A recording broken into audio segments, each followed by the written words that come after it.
Hey guys, it's Chloe. It's time for another Con Chronicles. I just got back from MegaCon, and yes, okay, I know what I said last year because of the parking situation. This was the worst convention experience I've had in 5 years.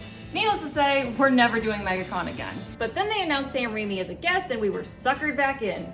Chris is a huge fan of the Evil Dead and the Tobey Maguire Spider-Man trilogies. There were some other guests that he likes, and I wanted to do Masters of Cosplay again, so we shoved our previous experience aside and headed back to Orlando. But only for Saturday because we were not doing that again for the entire weekend. Luckily, this year the con sold parking passes so attendees could guarantee their spot. I got us one, and then we both had our badges shipped to us so we didn't have to wait in the registration line. We were much better prepared. But it was still the waiting game for most of the day. We woke up at 5 a.m. so we could get to the parking lot right when it opened and get a spot up front. Once the sun came up, we got out of the car and hopped in line where we stayed until the con opened for the day. We only had a few hours to complete 3 objectives. Number 1, get Sam Raimi's autograph. Number 2, get Matthew Lillard's autograph. And number 3, compete in the costume contest. Getting the autographs were easy, but tedious. As soon as we made it into the dealer's room, Chris hopped in line for Sam Raimi, while I went across the room to hold a spot in Matthew Lillard's line. I did get to high-five Matt when he first arrived, so points for me. But the line barely moved with Matt stepping away multiple times, and we were packed in so tightly that I was completely drained by lunchtime. Eventually, Chris and I swapped places once he was finished with Sam, and I could not get out of that line fast enough. The claustrophobia was hitting so hard. But at least I was able to save on battery power for the contest since I was wearing Cyber Ellie.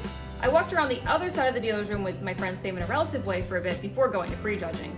Once I was finished with judging, I was just sitting in the hall because that was all I wanted to do. Once he finally got Matt's autograph, Chris and I took one final walk through the dealer's room, great stuff as always, before the contest. The contest was a much better experience than it was last year. Not having the hobbits breathing down our necks meant we could have a full show with all awards given out on stage.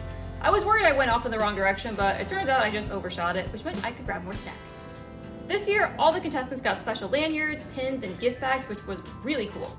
Luckily, we parked outside the North Concourse where the contest was, so once the contest ended, we made a clean getaway.